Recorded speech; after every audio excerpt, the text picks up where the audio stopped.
Alhamdulillah, dua susunan kata yang paling pantas selalu diucapkan oleh seorang muslim sebagai kata puja dan puji serta berterima kasih dan bersyukur kepada Sang Pencipta Allah.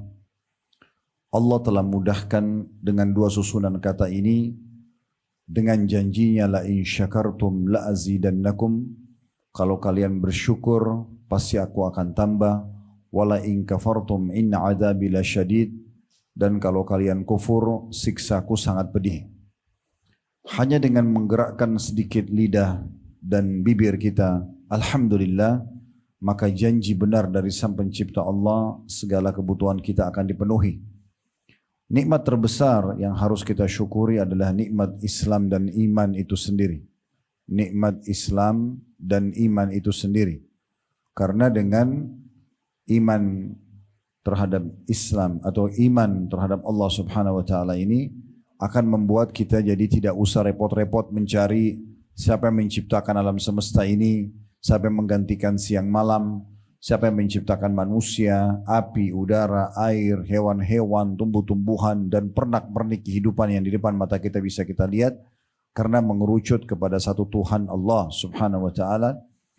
Dan orang yang beriman kepada Allah dipastikan akan punya panduan hidup yang jelas, karena dia tahu mana makanan, mana minuman, mana pergaulan, mana pendapatan yang boleh dan tidak boleh, mana yang boleh dia nikmati yang dikenal dengan halal, dan mana yang harus dia kerjakan yang merupakan perintah, wajib ataupun sunnah, dan mana yang harus dia tinggalkan baik itu haram ataupun makruh.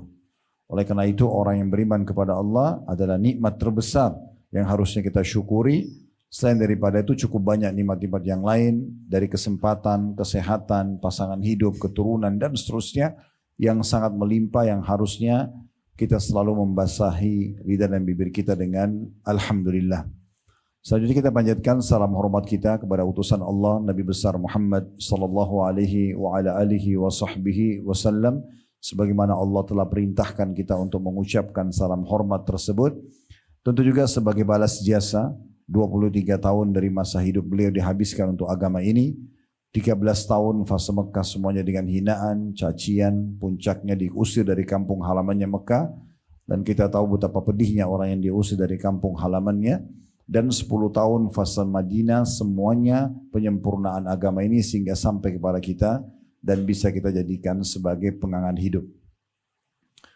Jadi teman-teman sekalian, di awal pertemuan saya ingin memberikan support dan dukungan kepada para owner dan pendiri perusahaan yang peduli terhadap pengajian stafnya, pengajian teman-teman sejawat, dan mungkin juga disadari atau tidak disadari kami pun online yang diikuti dengan cukup banyak follower dan viewer, ya, yang insya Allah juga ini masuk dalam pahala orang yang jadi penyebab atas pengajian ini. Nah, ini satu hal yang luar biasa, karena memang ilmu agama ini teman-teman sekalian wajib untuk dipelajari. Kata Nabi SAW, talabul ilmi faridatun ala kulli muslim. Menuntut ilmu agama ini faridah, kewajiban bagi setiap muslim. Bukan kapan saya ada waktu, bukan kapan saya mau, tapi memang wajib setiap saat kita belajar agama. Jangan pernah lewatkan detik-detik hidup kita sementara kita masih belum faham dengan salah satu hukum dari hukum-hukum agama. Di masa kita sekarang dengan teknologi canggih, apalagi perusahaan antum juga tidak asing dengan teknologi-teknologi seperti ini, handphone kita sudah menjadi perpustakaan berjalan.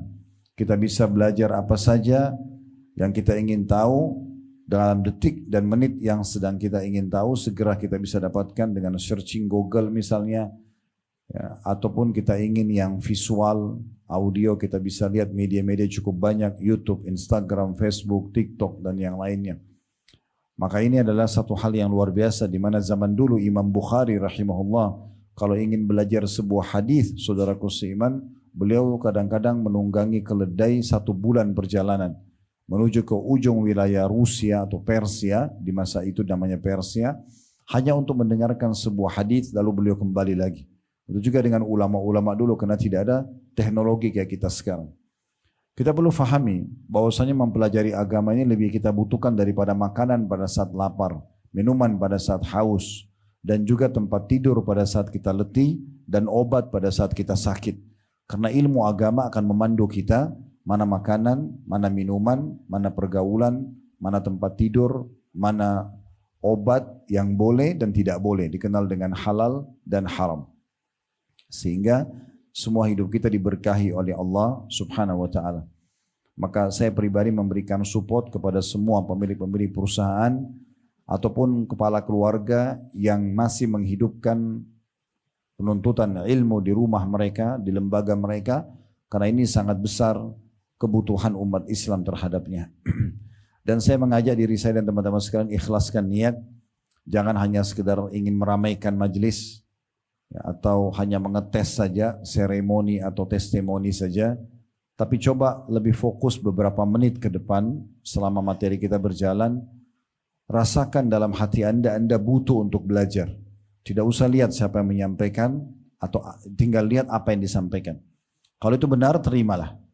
Dan juga ikhlaskan niat untuk meraih keutamaan majelis ilmu. Walaupun anda duduk di kantor yang biasa anda aktivitas, tapi karena sudah dibentuk majelis ilmu begini, kita akan mendapatkan semua keutamaan majelis ilmu selama kita ikhlas. Ibnu Qayyim rahimahullah menyebutkan 100 kelebihan orang yang menuntut ilmu. 100 keutamaan yang didapatkan. Tapi tentu tidak bisa kita sebutkan semua. Cuma banyak yang mewakili. Di antaranya hadis Nabi SAW, Allah memiliki golongan malaikat yang khusus berterbangan di muka bumi ini mencari majlis-majlis ilmu. Kalau mereka menemukan, maka mereka akan memanggil satu sama yang lain, akhirnya mereka memenuhi majlis tersebut sampai ke langit. Mungkin yang hadir sekarang 100-200 orang secara offline, mungkin online entah berapa Allah mudahkan mengikuti, tapi ada kalangan-kalangan makhluk Allah para malaikat yang jauh lebih banyak dari kita jumlahnya ikut mendengarkan majelis ilmu tersebut. Apakah majelis ilmu seperti ini ataupun khutbah Jumat atau yang lainnya. Seperti misalnya disebutkan tentang Jumat saja, kata Nabi SAW, kalau Allah mengutus malaikat di setiap pintu masjid mencatat siapa yang pertama datang di Jumat itu. Dan terus saja mereka mencatat sampai khatib mulainya di atas mimbar kemudian berkhutbah, maka di saat itu mereka tutup buku-buku mereka dan mereka ikut mendengarkan ilmu tersebut. Dan kata Nabi SAW, Allah menebahkan sayapnya melindungi para penuntut ilmu karena ridho terhadap apa yang mereka lakukan. Belum lagi hadis yang lain kata Nabi SAW, siapa yang tulus, ikhlas, duduk hadir, ingin belajar ilmu, dia karena Allah saja ingin mengetahui apa yang ingin dia sampaikan atau apa yang disampaikan oleh pemateri, kemudian dia terapkan dalam hidupnya, maka diberikan pahala haji lengkap. Hanya duduk sejam, sejam setengah, beberapa menit saja mendengarkan sebuah hadis, sebuah ayat, sebuah kisah, sudah cukup untuk mendapatkan pahala haji yang kita tahu haji itu butuh energi, buku ekstra harta, ekstra waktu dan seterusnya, karena biayanya mahal, tempatnya jauh, waktu yang dibutuhkan juga cukup panjang. Maka ini keutamaan yang jangan luput dari kita, dan sekian banyak keutamaan tentunya sudah panjang lebar kami jelaskan di media kami, di Khalid Basrama Official, di YouTube ada di playlistnya tentang keutamaan ilmu itu sendiri. Baik teman-teman sekalian, kesempatan ini sesuai dengan permintaan judul, kita akan bahas tentang masalah syukur. Syukur ini bahasa Indonesianya terima kasih sebenarnya. Berterima kasih. Cuma memang syukur ini lebih banyak digunakan ya kepada Allah Subhanahu wa taala. Tadi saya sempat bacakan surah Ibrahim, surah nomor 14 ayat 7. Allah Subhanahu wa taala berfirman, la in syakartum la azidannakum wa la in kafartum inna adzabi lasyadid. Kalau kalian bersyukur, pasti aku akan tambah. Kalau kalian kufur, azabku sangat pedih. Kita coba dengarkan apa penjelasan ulama tentang syukur ini. Karena Allah menjanjikan dan kekal dalam kitabnya Al-Quran, dari awal diturunkan 1400 tahun yang lalu sampai nanti menjelang hari kiamat, tetap sama, kalau kalian bersyukur, aku akan tambah. Lalu apa syukur ini? Sehingga akhirnya membuat kita bisa selalu mendapatkan nikmat yang ada, minimal bertahan atau bahkan dilebihkan. Apakah kesehatan, apakah rezeki, ya, harta, apakah pasangan hidup, keturunan, makanan, minuman, kesehatan dan seterusnya. Dikatakan oleh Al-Jauhari dalam kitab beliau namanya As-Sihah fil Lugha.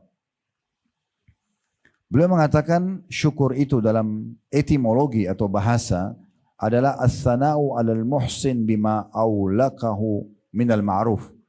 Syukur adalah pujian bagi orang yang memberikan kebaikan atas kebaikan tersebut.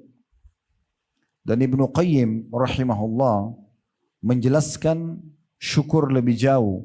Mungkin kita bisa bahasakan ini secara istilah atau terminologinya. Beliau mengatakan zuhuru atharu ni'matillahi ala lisani abdi.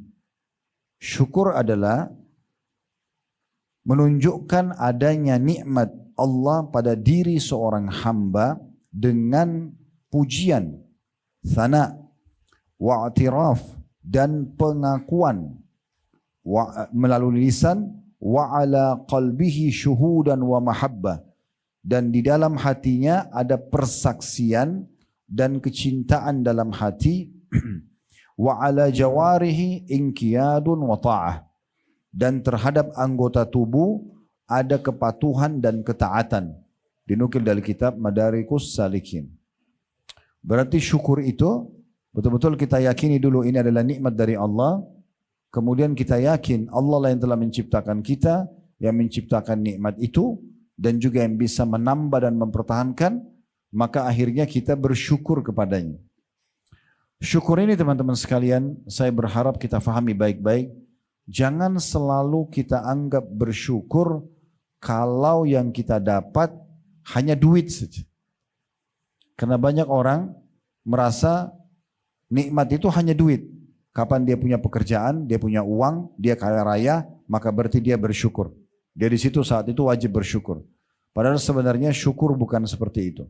Syukur jauh lebih luas atas semua nikmat Allah Subhanahu wa taala. Kita masih bisa memfungsikan anggota tubuh dengan menghirup nafas, mengeluarkan nafas sehingga bisa ada sirkulasi oksigen dalam diri kita, tubuh kita sehingga kita bisa hidup. Mata kita masih bisa menangkap cahaya sehingga kita bisa bedain ini terang, ataupun kalau tidak ada cahaya gelap, telinga kita bisa berfungsi membedakan intonasi keras sama lembut seketika. Kemudian lisan kita, lidah masih bisa membedakan asam, manis, ya. Kemudian pedas seketika. Hidung kita masih bisa membedakan mana wangi, mana busuk seketika. Tangan kita, anggota tubuh masih peka. Kita masih bisa menyentuh benda dan kita tahu ini lembut atau kasar, ini panas atau dingin. Bahkan ada banyak hal-hal yang mungkin di mata manusia yang belum belajar, itu bukan nikmat, bahkan siksaan bagi mereka. Seperti contohnya lapar.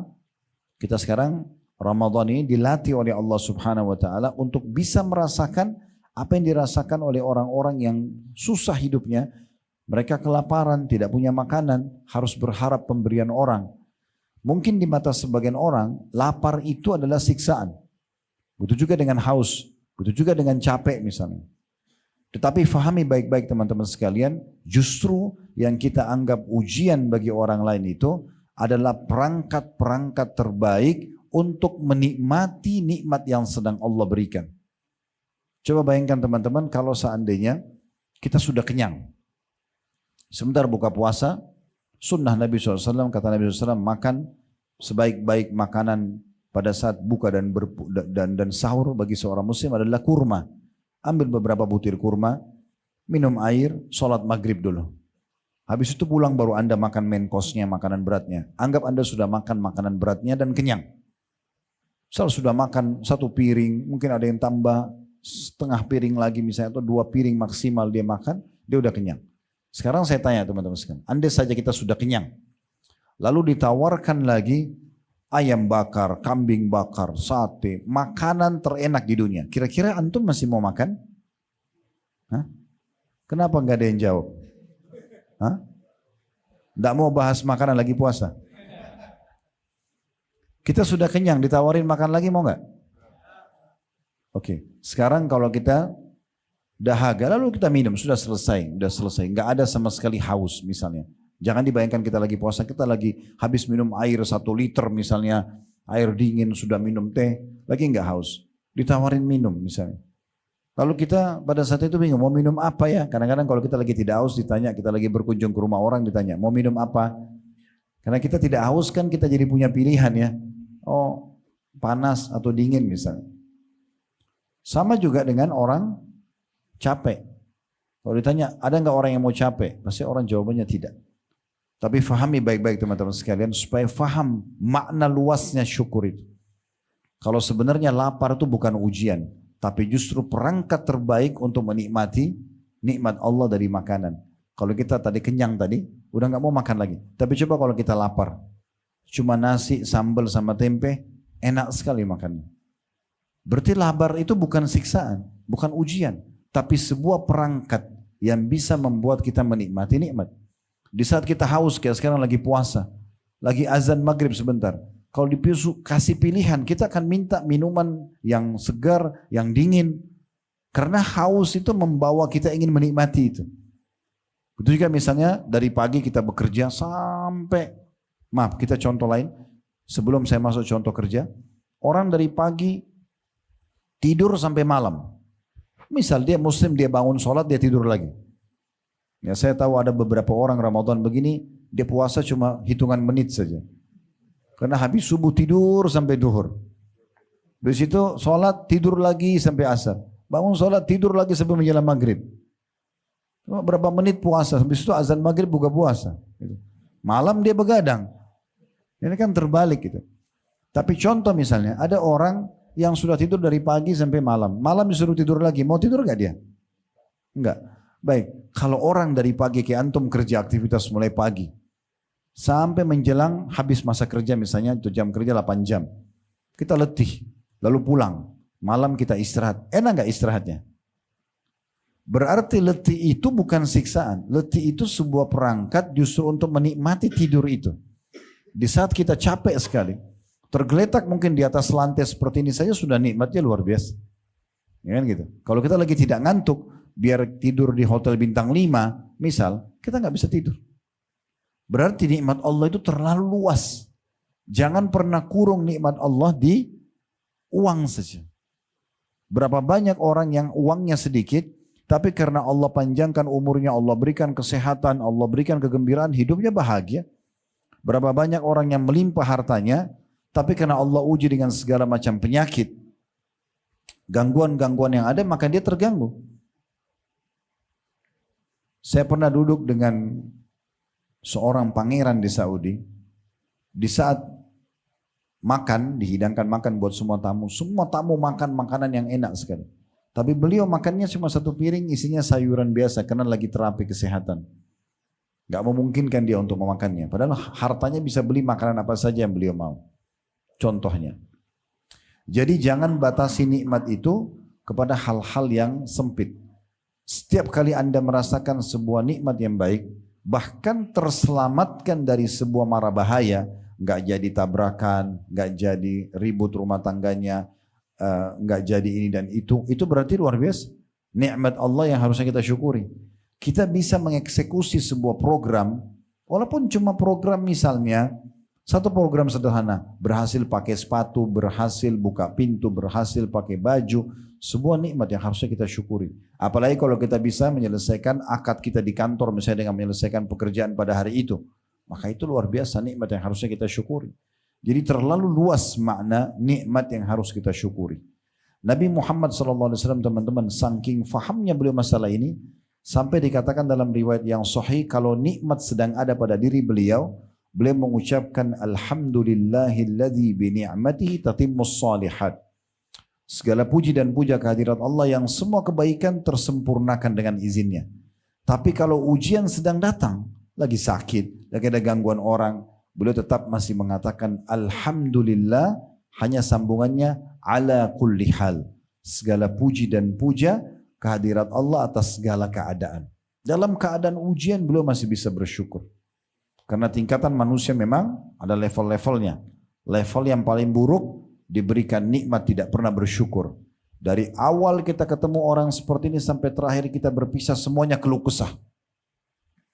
Istri saya begini, anak saya begini, pembantu saya begini, rumah saya begini, semuanya gak ada yang disyukuri. Apalagi kalau ujian datang, lebih banyak keluh kesahnya. Ini orang yang buruk. Yang kedua, standar. Yang kata Nabi SAW, ajaban li amri mu'min, sungguh mengagumkan perkara orang mukmin, wala yakunu dzalika illa li mu'min. Dan itu tidak dimiliki kecuali oleh orang-orang yang beriman. In asabu sarra syakar. Kalau dia diberikan nikmat dia bersyukur. Wa in asabu dharra sabar. Kalau dia diberikan ujian dia bersabar. Jadi kalau ada nikmat bersyukur, ada ujian dia bersabar. Tapi ada level tertinggi, diberikan nikmat bersyukur, diberikan ujian bersyukur. Bagaimana caranya supaya kalau ujian datang kita masih bisa bersyukur? Kita melihat orang yang lebih berat daripada kita. Kaidah hidup sederhana, kalau Allah berikan kita nikmat, lihat orang yang di bawah kita. Misalnya kita punya motor, jangan lihat orang yang punya mobil. Kita punya mobil tahun 2019, jangan lihat orang yang punya mobil 2024 misalnya. Karena kita tidak akan bersyukur kalau lihat orang yang di atas. Lihat orang yang di bawah kita kalau nikmat. Kita akan selalu bersyukur. Kalau diberikan ujian, lihat orang yang di atas kita. Kalau kita flu, lihat orang yang flu sama demam. Kita flu dan demam, lihat orang yang flu, demam, rematik. Kan gitu. Lebih besar. Sehingga nikmat, sehingga ujian itu jadi kecil buat kita. Dan belum lagi kata Nabi SAW, Allah terus menguji seorang muslim di dirinya, di keluarganya, di hartanya, sampai dia dan keluarganya bertemu dengan Allah tidak tertinggal satu dosa pun. Jadi ujian selain memang dia pahala kalau kita bersabar, dia juga bisa menghilangkan dosa-dosa. Dan dia level untuk upgrading kualitas kita. Kalau tanpa ujian teman-teman, maka kita tidak akan pernah terupgrade menjadi orang yang lebih baik. Tantangan-tantangan hidup, gitu kan? Kalau semuanya baik-baik mulus-mulus saja tidak ada tantangan, seperti kalau film tidak ada penjahatnya, nggak ada yang nonton. Jadi memang ada ujian-ujian itu datang. Saya bukan motivasi nonton film ya, tapi cuma memberikan contoh gambaran saja. Allah Subhanahu Wa Taala sendiri memang selain memerintahkan hamba-hambanya bersyukur, Allah juga menjadikan sifatnya Allah adalah asy-syakur, yang maha bersyukur atau menilai kebaikan. Sebagaimana Allah sebutkan dalam surah Asy-Syura, surah nomor 42 ayat 23, innallaha ghafurun syakur. Allah itu ghafur, maha pengampun dan suka mengampuni dosa-dosa hambanya walaupun terulang. Yang penting dia tulus dalam bertaubat, dan syakur, maha menilai kebaikan hamba-hambanya dengan cara membalas berlipat ganda dari kebaikan yang dikerjakan oleh seorang hamba. Misalnya kita cuma bersedekah 1.000 rupiah. Allah nggak balas kita dengan 1.000 rupiah. Ditulis di amal kita. Allah mengatakan dalam Al-Quran, man ja'a bil hasanati falahu asyru amthaliha. Siapa yang berbuat satu kebaikan, Allah akan lipat gandakan 10 kali lipat. Jadi Allah tidak balas sesuai dengan nilai kita, tapi Allah lebihkan. Ini salah satu sifat syakurnya Allah. Mungkin teman-teman puasa sehari saja, kayak Ramadan sekarang. Perhatikan sabda Nabi SAW. Siapa yang berpuasa 1 hari karena Allah, Allah akan jauhkan dia dengan puasa itu, wajib atau sunnah, dari api neraka 70 tahun. Riwayat lain 100 tahun. Bukankah kita sudah dengar sholat sunnah sebelum subuh? Kata Nabi SAW, rakaatai fajr, 2 rakaat sholat sunnah yang sebelum iqamah subuh, antara azan sama iqamah subuh dikenal dengan sunnatul fajr. Atau supaya mudah difahami, qobliyah subuhnya. Ya. 2 rakaat rakaatai fajar itu lebih baik daripada dunia dan seluruh isinya. Khairu minad dunya wa ma fiha. Jadi sedikit beramal sebagai tanda sifat Allah yang syakur, Allah lipat gandakan balasannya dengan tidak masuk di akal gitu. Mungkin Anda hanya dengan memberi makan orang 1 kali yang lapar, Allah berikan Anda makan 2 tahun tidak pernah kelaparan misalnya. Nah seperti itu sifat syakurnya Allah. Dalam ayat yang lain Allah juga mengatakan dalam surah At-Taghabun, surah nomor 64 ayat 17, wallahu syakurun halim. Allah itu zat yang gemar membalas berlipat-lipat ganda dari apa yang dibuat oleh seorang hamba, dan juga maha lembut dan maha bijaksana. Kedua makna ayat tadi, Asy-Syura disebutkan oleh At-Tabari dalam tafsir beliau, tafsir di jilid 21 halaman 531, dan ayat At-Taghabun disebutkan Ibnu Katsir dalam tafsir beliau di jilid 8 halaman 141.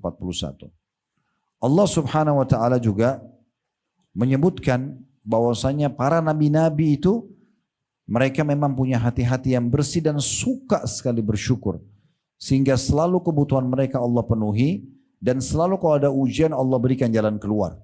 Jadi ternyata syukur itu bukan hanya sekedar mendatangkan nikmat, tapi justru juga memberikan solusi dari permasalahan-permasalahan kita. Sebagaimana Allah sebutkan contohnya tentang Nabi Nuh alaihissalam. Di dalam surah Al-Isra, surah nomor 17 ayat 3, "Dzurriyyatan man hamalna ma'a Nuh, innahu kana 'abdan syakura." Sungguhnya keturunan-keturunan manusia yang kami bawa, selamatkan di kapal bersama Nuh, dan dia adalah hamba yang suka bersyukur. Kalau pernah dengar kisahnya, alhamdulillah. Kalau belum pernah dengar, di antara pertolongan Allah Subhanahu wa taala kepada Nabi Nuh alaihissalam karena beliau suka sekali bersyukur, dinukil sebuah riwayat setelah beliau 950 tahun mendakwahi kaumnya, sebagaimana Allah jelaskan dalam Al-Qur'an, "Alfasanatin illa khamsuna ama." Nuh tinggal di kaumnya 1000 tahun kurang 50 tahun, 950 tahun. Intinya teman-teman sekalian, Nabi Nuh alaihissalam berdoa kepada Allah, "Ya Allah, saya sudah dakwahi mereka, siang, malam, mereka tidak mau dengar. Tetap aja mau nyembah berhala, tetap aja kufur kepadamu. Maka datangkan hukuman buat mereka." Akhirnya Allah Subhanahu wa taala mengirim Jibril dan menyampaikan kepada Nabi Nuh alaihissalam, "Sekarang buat kapal." Buat kapal, dan waktu itu kebetulan lokasi dakwah Nabi Nuh di padang pasir, nggak ada air. Jadi buat kapal itu sangat tidak masuk akal manusia. Maka disuruhlah buat kapal. Nabi Nuh dengan orang beriman buat kapal. Setiap kali lewat orang-orang kafir dari kaumnya, selalu mengatakan, "Hai Nuh, kamu sudah gila ya? Ngapain buat kapal di tengah padang pasir?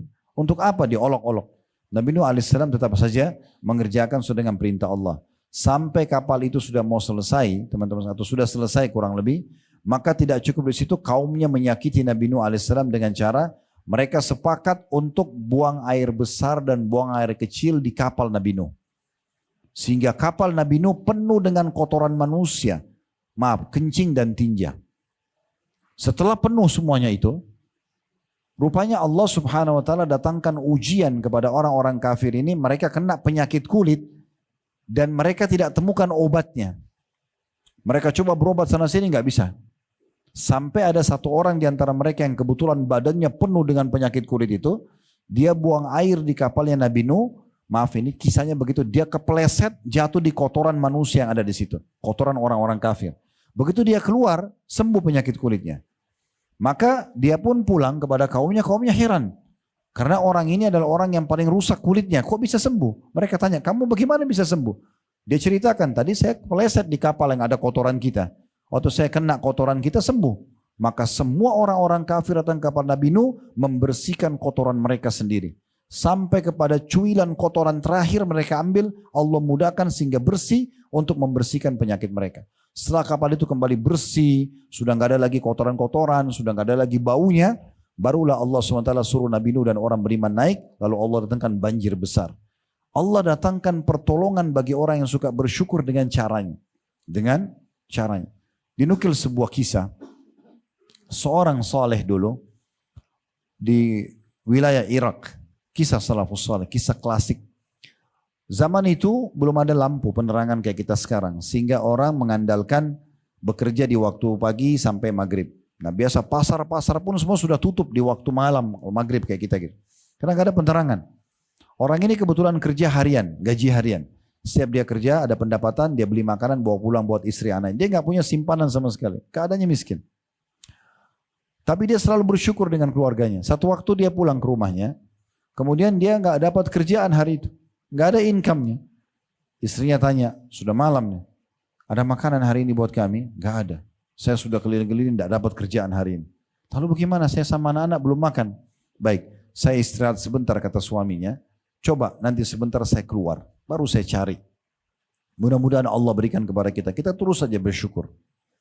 Setelah selesai dia istirahat sebentar, dia keluar. Dia pun tidak tahu harus kemana. Mau ngetuk rumah orang, orang sudah pada tidur malam. Dia cuma terfikir, terilhamkan di benaknya untuk datang ke masjid. Ada masjid di sekitar rumah dia pergi ke sana. Zaman dulu tidak ada penerangan, jadi orang pakai obor. Dinyalain satu obor sama dia, kemudian dia sholat 2 rakaat setelah wudu. Lalu dia berdoa kepada Allah sambil mengeluh, ya, berkeluh kesah dengan Tuhannya, manja dengan Tuhannya, mohon merengek-rengek. Disebutkan dalam kisah ini, di malam itu raja yang sedang berkuasa di wilayah itu tiba-tiba gelisah, nggak bisa tidur. Dia mimpi melihat neraka, melihat kematian, dia ketakutan. Muslim. Maka dia pun terbangun, lalu dia bilang, "Ya Allah, Aku yakin ini peringatan dari engkau. Maka sebagai bentuk taubatku dari dosa-dosa, dan aku khawatir jangan sampai aku termasuk orang yang kau hukum, maka aku akan sedekah sebagai tanda syukur kepadamu atas uang-uang, atas engkau selamatkan, masih kasih aku umur, dan aku diberikan mimpi supaya aku sadar. Maka dia mengambil beberapa kantong uangnya, itu berisikan dinar emas. Cukup besar. Kemudian dia bilang, ya Allah, malam ini pandulah aku menuju kepada hambamu yang aku bisa bantu. Karena malam begini siapa juga yang mau diberikan, orang sudah pada tidur semua. Maka dia naik kudanya, kemudian dia biarkan jalan kuda itu. Ternyata kuda ini dengan hikmah Allah mampir ke masjid yang ada tadi orang miskin itu. Kemudian dia turun, dia heran kenapa kuda ini berhenti di masjid itu. Kemudian dia turun, dia masuk ke dalam, dia temukan orang tadi lagi berdoa kepada Allah. Dan dia dengar keluh kesahnya. Seharian belum makan, dia butuh makanan, ya Allah tolonglah, dan seterusnya. Maka yang terjadi teman-teman sekalian, pada saat itu si raja ini setelah orang miskin itu selesai berdoa, dia mengatakan, saya sudah mendengarkan doamu. Dan saya raja yang berkuasa di wilayah ini. Karena masa dulu tidak ada kamera, orang tidak tahu foto rajanya. Muka rajanya seperti apa. Dia bilang, saya raja yang berkuasa, saya ingin sekali bersedekah malam ini, maka saya akan berikan harta ini kepada kamu. Dan perlu kamu tahu, sebagai rasa syukur saya kepada Allah, karena saya bisa bersedekah, saya bisa diberikan rasa sadar untuk takut kepada Allah, sehingga saya segera tobat kepadanya. Setiap engkau butuh bantuan, silakan datang kepadaku. Maka orang miskin ini dengan akidah dan keyakinan yang sangat kuat, dia mengatakan, kalaupun saya ada hajat lagi setelah ini, saya tidak akan datang kepada anda. Tapi saya datang kepada Allah yang telah mengutus anda datang kepada saya. Syukur bisa mendatangkan raja kepada orang miskin ini, membawa bantuan itu kepadanya. Dan banyak sekali fenomena-fenomena seperti ini yang terjadi. Tinggal bagaimana kita menjadi hamba yang bisa bersyukur. Nabi Ibrahim juga disebutkan oleh Allah Subhanahu wa taala adalah orang yang suka sekali bersyukur. Disebutkan dalam surah An-Nahl, surah nomor 16 ayat 120 sampai 121. Inna Ibrahim kana ummatan qanitan lillahi hanifan wa lam yakun minal musyrikin syakiran li an'umih ishtabahu wa hadahu ila siratim mustaqim. Sungguhnya Ibrahim adalah seorang imam yang dapat jadikan teladan atau pemimpin, lagi patuh pada Allah dan berada di jalan yang lurus, dan dia sekali-kali bukanlah termasuk orang yang musyrik, dan dia senantiasa atau selalu mensyukuri nikmat-nikmat Allah dan menunjuki ke jalan yang lurus. Jadi Nabi Ibrahim AS bersyukur. Salah satu tanda, banyak yang fenomena syukur Nabi Ibrahim AS. Tapi salah satu bentuk syukurnya, Nabi Ibrahim teman-teman tidak pernah makan sendirian. Tidak pernah. Setiap kali istrinya buatin masakan, selalu dia buka pintu, dia panggil siapapun yang lewat depan rumahnya lalu dikasih makanan. Sampai beliau dapat julukan Abu Dufain atau bapaknya para penjamu tamu. Nabi Muhammad SAW dalam riwayat Bukhari Muslim diceritakan oleh Aisyah radhiyallahu anha, kana Rasulullah SAW idza qama ila salati qama hatta tafattar rijlah. Nabi SAW kalau bangun sholat malam, terus beliau sholat semalam suntuk sampai kaki beliau pecah-pecah. Qalat Aisyah radhiyallahu anha, maka Aisyah istrinya berkata, ya Rasulullah, wahai utusan Allah, atasna'u hada wa qad ghufira ma taqaddama min dhanbika wa ma ta'akhkhar. Apakah anda harus paksakan diri seperti ini, sholat sampai kakinya pecah-pecah, sementara anda sudah diampuni dosanya yang lalu dan akan datang? Apa jawaban Nabi SAW? Beliau tidak bilang ini perintah Allah, enggak. Beliau mengatakan, afala akunu abdan syakura. Apakah aku tidak boleh menjadi seorang hamba yang bersyukur? Jadi dari perbuatan para nabi-nabi ini kita bisa lihat bagaimana sebenarnya mereka itu meletakkan syukur. Selain mereka mensyukuri nikmat yang ada, mereka juga arahkan bentuk nikmat itu kepada ketaatan kepada Allah. Nabi SAW tadi gunakan sholat sampai kaki beliau pecah kesehatannya. Ibrahim AS makan, beliau berikan kepada orang lain. Misalnya. Dan sekian banyak contoh-contoh yang berhubungan dengan masalah ini. Allah juga memerintahkan kita teman-teman untuk bersyukur dalam ayat lain. Seperti misalnya dalam surah Al-Baqarah, surah nomor 2 ayat 172. Ya ayyuhalladzina amanu kulu min thayyibati ma razaqnakum washkuru lillahi in kuntum iyyahu ta'budun. Hai orang beriman, makan, nikmatin dari hal-hal yang baik yang telah kami siapkan untuk kalian. Dan bersyukurlah kepada Allah karena atau bersyukur kepada Allah yang kepadanya kalian menyembah atau patuh. Juga Allah Subhanahu wa taala mengatakan dalam surah Al-Baqarah surah nomor 2 ayat 152, "Fadhkuruni adzkurkum." Selalu ingat kepadaku, aku ingat kepada kalian, washkuruni wala takfurun. Bersyukurlah maka pasti aku akan tambah. Kemudian dalam surah Az-Zumar surah nomor 39 ayat 7 Allah mengatakan, "Wa in tashkuru yarallahu lakum." Kalau kalian bersyukur pasti dia akan ridho kepada kalian. Dan kalau Allah sudah ridho kepada kita, maka dipastikan tentunya Allah akan memenuhi kebutuhan kita. Kata Imam At-Tabari dalam tafsir ayat-ayat syukur, ya, di antaranya Al-Imran surah nomor 3 ayat 145, "Wasanajjish syakirin." Dan kami akan balas orang-orang yang suka bersyukur. Beliau mengatakan maksudnya karena bersyukur Allah akan memberikan kebaikan. Janji yang akan diberikan itu baik di akhirat nanti dengan surga dan juga di dunia dengan melimpahnya kebutuhan atau terpenuhinya kebutuhan dengan melimpah. Orang kalau bersyukur teman-teman sekalian, apalagi kalau dikombinasi dengan beriman, itu akan jauh dari siksa Allah. Akan jauh dari siksa Allah. Allah kekalkan dalam surah An-Nisa, surah nomor 4 ayat 147, "Ma yaf'alullah bi'adzabikum in syakartum wa amantum." Kenapa Allah harus siksa kalian? Kalau kalian itu termasuk orang-orang yang bersyukur dan juga orang yang beriman.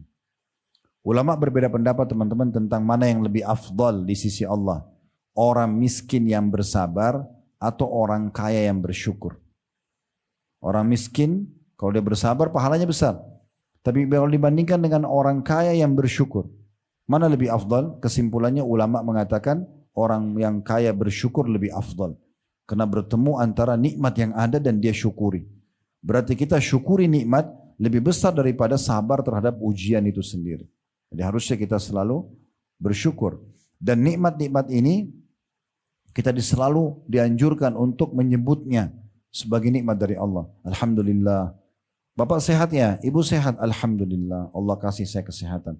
Bapak ibu sudah punya kerjaan? Alhamdulillah. Selalu Alhamdulillah.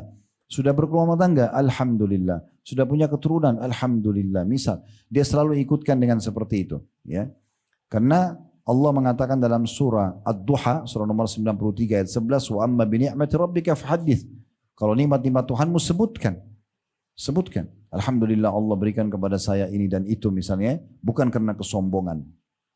Baik, kita akan coba berikan mengerucut ke poin-poin bagaimana cara bersyukur. Yang pertama, lisan selalu mengucapkan Alhamdulillah. Sebagaimana tadi kita bilang, Nabi SAW bilang Alhamdulillah dalam nikmat dan juga dalam ujian bahkan. Dengan bersangka baik kepada Allah kalau ujian ini baik buat dia. Kemudian yang kedua, menggunakan nikmat pada ketaatan. Nah ini penting sekali. Kesehatan dipakai untuk sholat, untuk puasa, untuk bekerja cari rezeki halal. Bukan untuk maksiat. Karena sangat tidak pantas kalau kita diberikan sebuah fasilitas lalu kemudian kita pakai untuk melanggar. Kayak antum kerja di perusahaan begini, dikasih fasilitas gaji, apalah fasilitas kantor mungkin ada di sini misalnya. Lalu justru kita melanggar peraturan perusahaan. Kan tidak berimbang. Harusnya balance. Diberikan fasilitas, dibalas dengan kualitas kan gitu. Harusnya kita balas dengan yang baik. Nah seperti itulah kalau nikmat Allah sedang diberikan kepada kita. Jangan digunakan kemaksiatan. Jangan teman-teman sekalian justru dipakai untuk maksiat kepada Allah. Untuk berzina, untuk mabuk, untuk apalah, membunuh, apa segala macam ini tidak boleh. Ya. Harusnya kita gunakan di atas ketaatan kepada Allah Subhanahu wa taala sebagai bentuk syukur kita kepada Allah. Kemudian juga dianjurkan agar kita sujud syukur. Sujud syukur. Nah, sujud syukur ini teman-teman yang ketiga tidak harus berwudu. Tapi disebutkan dalam sebuah riwayat Abi Bakrah radhiyallahu anhu, kana Rasulullah sallallahu alaihi wasallam idza ja'a amrun busyira bihi kharra sajidan syakiran lillah. Dalam hadis riwayat Abu Dawud dengan sanad hasan. Bahwasanya Nabi SAW kalau dapat berita gembira aja di kuping beliau, maka beliau langsung sujud kepada Allah sebagai tanda syukur. Nah, ini sujud tinggal cari arah kiblat sujud syukur, walaupun tidak dalam kondisi tidak berwudu. Karena ini beda, bukan sujud solat ya. Maka kita harus fahami kalau kita juga disunnahkan untuk sujud syukur ya. Dan Ada satu zikir pagi petang, saya sarankan untuk tidak luput dari kita, di pagi baca ya. Allahumma ma asbaha bi min ni'matin au bi ahadin min khalqika faminka wahdaka la syarika lak falillahil hamdu ya. Walakas syukur.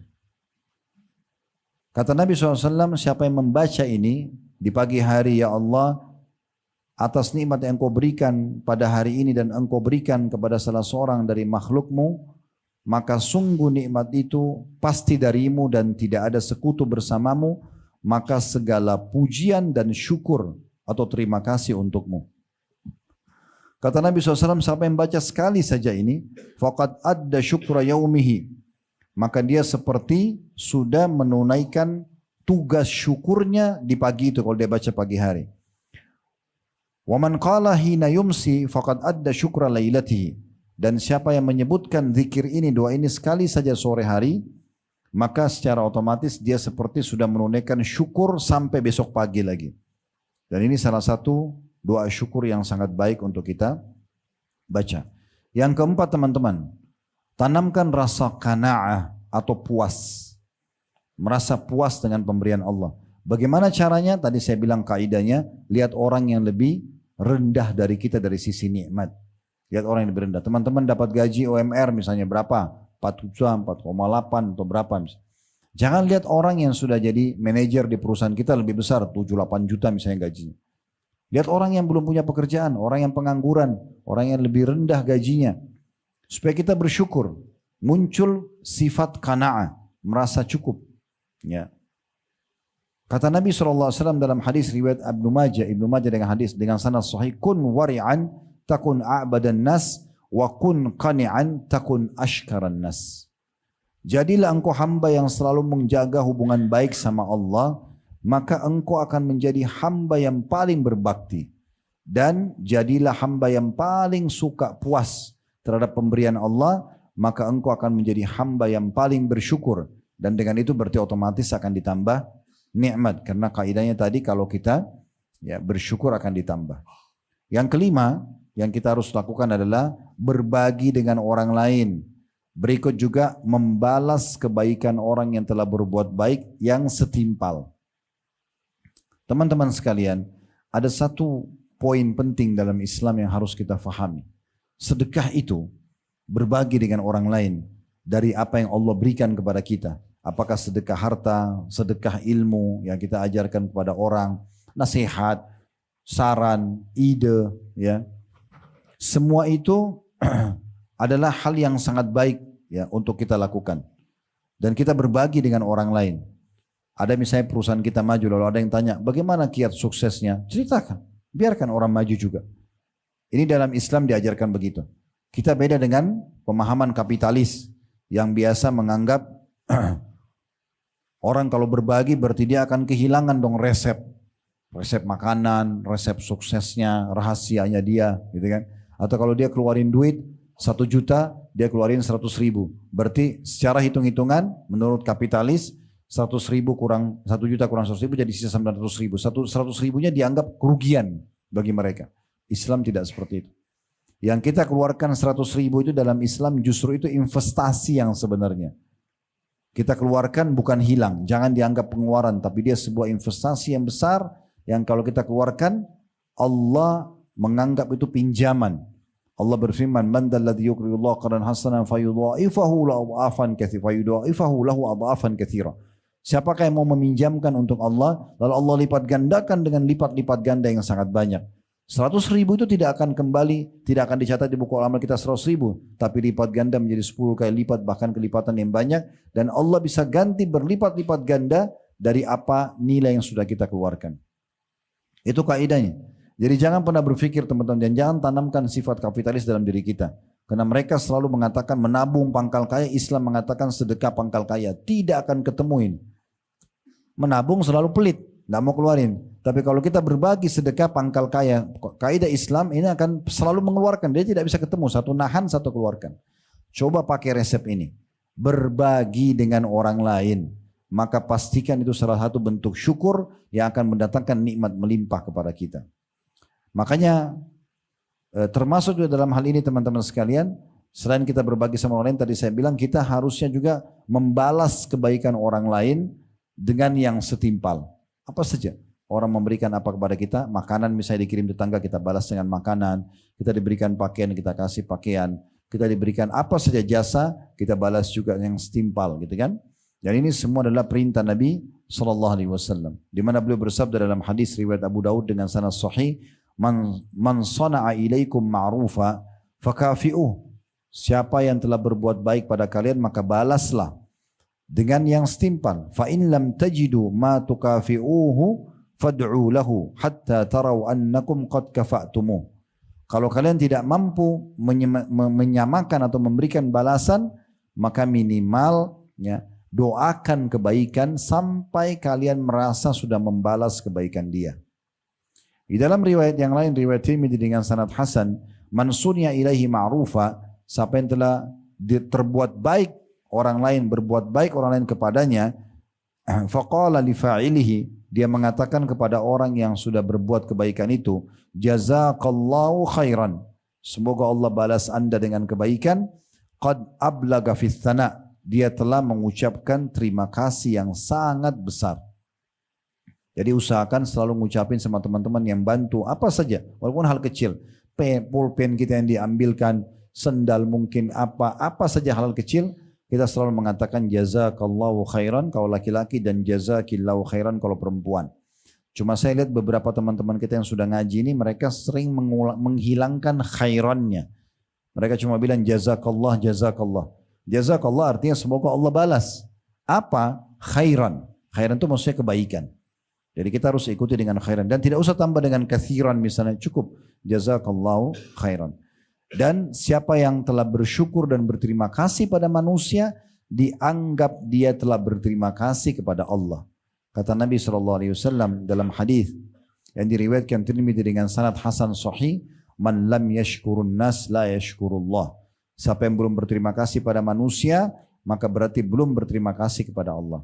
Lihat orang-orang terdekat kita. Teman-teman di sini yang datang dari luar kota perantauan, kalau masih punya orang tua di kampung sana, terima kasih sama mereka. Bukan setahun sekali pada saat mudik, bukan di saat ada kesempatan, setiap hari. Kalau perlu sebelum aktivitas, telepon mereka. Ibu, ayah, assalamualaikum warahmatullahi wabarakatuh, apa kabar? Ada yang bisa saya bantu enggak? Ada yang perlu saya kirimin dari Jakarta enggak? Ada yang ini enggak dibutuhin? Atau apa misalnya, dibutuhin misalnya. Kalau mereka bilang tidak, baik tolong doakan saya ya. 1 menit atau setengah menit saja. Minta keriduan mereka, minta doa mereka. Maka itu bentuk syukur kepada manusia. Orang yang terbaik adalah orang tua kita. Ya. Disebutkan dalam sebuah kisah di Saudi, teman-teman, ada orang sudah divonis di pengadilan, dia akan dipenjara, kalau tidak salah 10 tahun. Tapi dia nggak salah orang ini. Dia nggak salah. Memang ada orang yang membuat sertifikat tanah palsu, segala macam. Itu merekayasa data, itu menang di pengadilan. Dan dia yang justru disalahkan, dianggap dia yang memalsukan. Di balik fakta. Sekitar 1 jam lagi akan ada keputusan hakim. Dia masih di pengadilan. Di saat itu dia masih boleh keluar gitu, ya. Maka dia sempat menelpon seorang syekh, seorang ulama di sana, ceritakan fenomena, lalu dia mengatakan, apa saran Anda? Ini sudah jelas secara realita saya akan dipenjara, padahal saya tidak salah. Pertanyaan syekhnya, apa kau masih punya orang tua yang hidup? Dia bilang ada. Tapi tinggal ibu saya, ayah saya sudah meninggal. Kata syekhnya, ibumu tinggal sekota sama kamu? Dia bilang iya. Baik, mau dengar saran saya? Mau. Sekarang kamu keluar dari pengadilan, cari restoran terbaik yang bisa kamu dapat, beli makanan terbaiknya, pergi makan siang bersama ibumu. Kata orang ini, syekh, saya sebentar lagi divonis penjara 10 tahun, bagaimana saya bisa mau beli makanan buat ibu saya lagi? Kata syekhnya, kalau kau mau dengar saran saya silahkan. Hanya diikuti sama dia. Dia keluar, dia beli makanan terbaik, dia pergi ke rumah ibunya. Dia gak cerita apa-apa. Tapi subhanallah ibunya kaget karena tidak biasa datang siang hari makan siang sama ibunya. Dia bilang, ibu ini saya belikan makanan terbaik, saya mau makan sama ibu. Kata dia, semenjak dia duduk, ibunya terus mendoakan. Semoga Allah mudahkan urusanmu nak, semoga Allah begini dan begitu. Ibunya terus doakan. Subhanallah, beberapa menit setelah dia duduk sama ibunya, ditelepon oleh pengadilan dan ada pengacaranya di sana. Kalau ternyata orang yang menipu yang sedang menuntut dia itu ternyata terbukti palsu semua surat-suratnya dan dituntut oleh pihak lain. dan terbukti surat dia yang benar, maka dia bebas. Dia telepon syekhnya, Syekh, Assalamualaikum warahmatullahi wabarakatuh. Alhamdulillah Syekh, berita gembira, saya enggak jadi divonis. Kata syekhnya, kira-kira menurut kau apa sebabnya? Dia bilang, doa ibu saya. Doa ibu saya.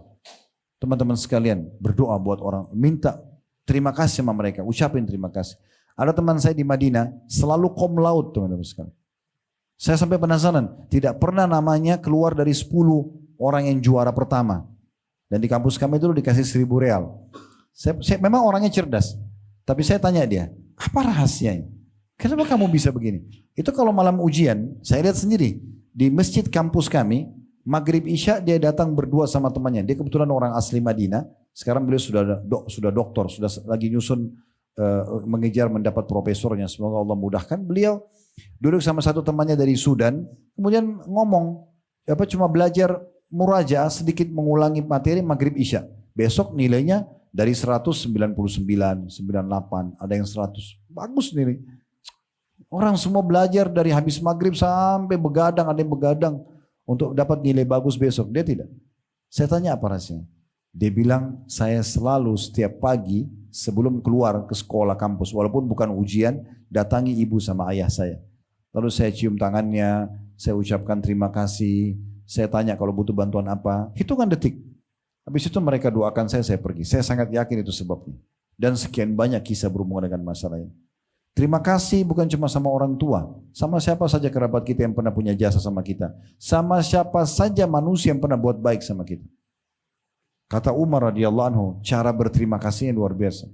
Kalau ada orang yang mengingatkan satu aib saya, kata Umar, satu kesalahan saya, ini salah hai Umar, luruskan.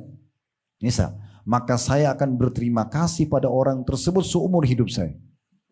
Bukan sekali aja terima kasihnya. Umar bilang saya akan terus terima kasih sama dia seumur hidup. Saya akan ingat terus kebaikan itu karena dia mengingatkan kesalahan saya. Itu mengingatkan kesalahan, bagaimana kalau orang itu kasih kebaikan kepada Umar. Ali bin Abi Thalib radhiyallahu anhu mengatakan, saya akan terus siap mengabdi kepada seseorang yang mengajarkan kepadaku satu huruf. Jadi bagaimana kebaikan orang dibesarkan dan dinilai, kita berterima kasih dan menilainya, maka itu bentuk syukur kepada Allah subhanahu wa ta'ala. Ini salah satu yang dianjurkan. Ibnu Qayyim rahimahullah mengatakan, rukun syukur itu ada 3, mengakui nikmat berasal dari Allah, memuji Allah atas nikmat tersebut, alhamdulillah, lalu memanfaatkannya di atas ketaatan. Nabi SAW juga bersabda, agar kita bisa bersyukur yang baik, ya, dan kiat-kiat untuk menambah syukur ini, tadi sudah kita sebutkan ada 5 ya.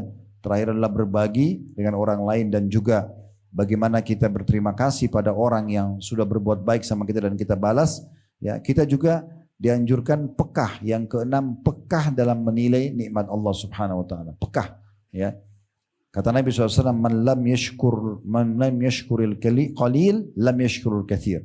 Orang yang tidak berterima kasih kepada Allah dengan hal-hal yang kecil, maka dia tidak akan terima kasih pada Allah dengan hal-hal yang besar. Hadis ini riwayat Ahmad dan dihasankan oleh Syekh Albani. Sebagai penutup mungkin teman-teman sekalian, beberapa poin yang ingin kami atau beberapa nasihat lagi kami sampaikan. Perkataan Ibnu Hazm rahimahullah tentang pentingnya seorang hamba menggunakan nikmat yang ada di atas ketaatan. Ingat, kita diciptakan di sini, saya sama Anda semua ada di sini. Tujuan utamanya Allah sebutkan dalam surah Az-Zariyat, surah nomor 51 ayat 56. Wa ma khalaqtul jinna wal insa illa liya'budun. Aku tidak ciptakan jin dan manusia kecuali untuk mengabdi dan beribadah kepadaku. Jadi kalau Anda tanya, Ustaz, apakah saya diciptakan memang untuk sholat, untuk puasa, untuk sedekah, untuk menuntut ilmu, untuk bakti orang tua, jenguk orang sakit, bantu orang miskin, jujur, amanah, tanggung jawab? Iya. Tujuan kita hidup di sini untuk itu. Makan, minum, tidur, belanja, ini pernak-perniknya. Jangan pernak-pernik di skala prioritaskan lalu lupakan tujuan utama. Nah, salah satu tujuan kita adalah diciptakan untuk beribadah kepada Allah. Dan salah satu bentuk ibadah itu adalah syukur. Kita bersyukur. Jadi ini bukan pilihan, tapi memang sebuah tujuan kita diciptakan. Dan jangan sampai teman-teman sekalian kita keluar dari tujuan itu. Karena maksiat kepada Allah bukan tujuan hidup kita. Justru itu pelanggaran terhadap tujuan hidup kita. Makanya dianjurkan oleh para ulama, Ya. Bagaimana kita gunakan nikmat di atas ketaatan, itu bentuk syukur. Kata Ibnu Hazm rahimahullah, kullu ni'matin la tuqarribu minallah la tuqarribu minallahi azza wa jalla fahiya baliyah atau musibah. Semua nikmat yang tidak membuat seorang hamba justru makin dekat kepada Allah, maka dia adalah musibah atau ujian. Dinukil dari kitab Hilyatul Auliya jilid 1 halaman 497. Kemudian Nabi SAW bersabda, la yarzuqullahu abdan syukra fayuhrimuhu ziyada. Tidak ada seorang hamba yang Allah karuniakan lisannya bersyukur, ya, kemudian Allah tidak tambahkan. Artinya pasti Allah akan tambah apa yang telah Allah berikan kepada dia. Ini disebutkan oleh Al-Baihaqi, dan sebagai penutup perkataan Hasan Basri rahimahullah, beliau berkata, sesungguhnya Allah memberi nikmat kepada siapa saja yang dia kehendaki.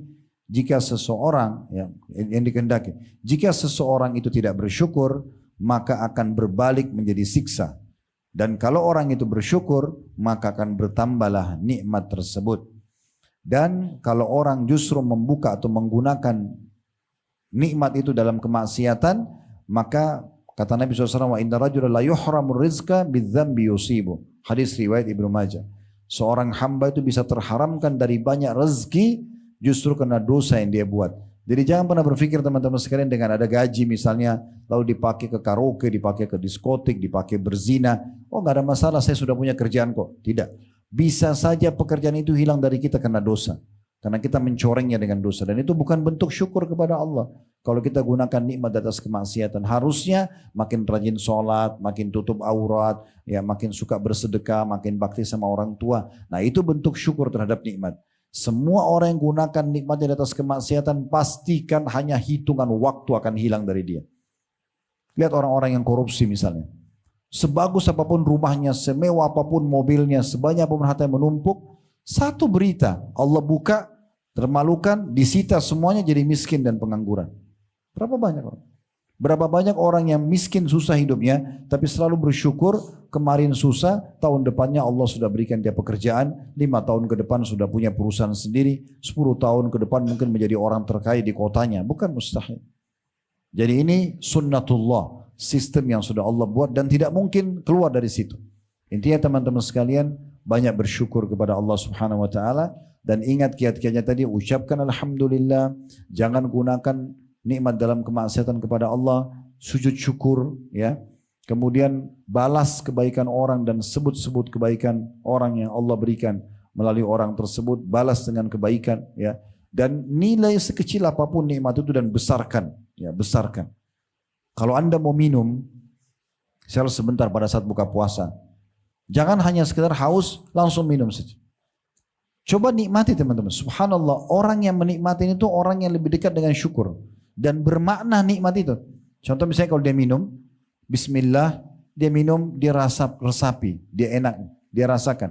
Tehnya kah, sirupnya kah, kopinya kah. Beda dengan orang yang minum cuma mau habisin saja. Sama dengan orang makan.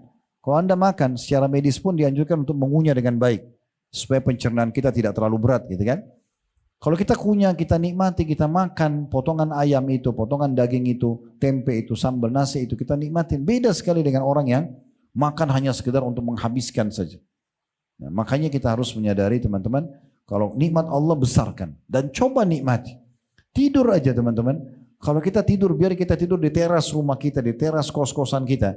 Kalau kita tidur dengan niat menikmatinya, beda sekali. Ya, dengan orang yang tidur hanya sekedar untuk menghilangkan ngantuknya misalnya. Maka coba nikmati, makin sekecil apapun nikmat kita coba nikmati dan akhirnya kita syukuri. Dan dengan itu pasti akan ditambah nikmat tersebut. Allahu a'lam. Mudah-mudahan apa yang kita bahas hari ini bermanfaat buat kita semua. Allah terima seluruh ibadah yang pernah kita kerjakan, yang sedang kita kerjakan, yang akan kita kerjakan sampai menjelang ajal nanti dengan pahala yang sempurna. Dan semoga Allah maafkan semua dosa-dosa kita. Allah terima seluruh ibadah yang sudah kita kerjakan. Dan juga Allah memberikan kita panjang umur di atas kesempurnaan ilmu dan juga amal soleh. Serta semoga Allah jaga persatuan, kesatuan dan kemerdekaan kita. Allah amankan negeri kita. Allah makmurkan dan juga Allah jadikan contoh bagi negara-negara yang lain. Dan semoga juga Allah tolong saudara-saudara kita di Palestina, terutama Gaza dan dimanapun mereka berada sedang tertindas. Semoga Allah ikhlaskan niat mereka, terima para syuhada mereka. mudahkan Islam di tangan mereka dan tangan kita semua, dan semoga Allah ikut sertakan kita bersama mereka di pahala, baik dengan doa, dengan harta, juga dengan jiwa kita, dan semoga Allah satukan kita semua di surga firdausnya tanpa hisab, mana disatukan dalam majlis ilmu yang mulia ini. Kalau ada benar dari Allah, kalau ada salah dari saya mohon dimaafkan. Subhanallah.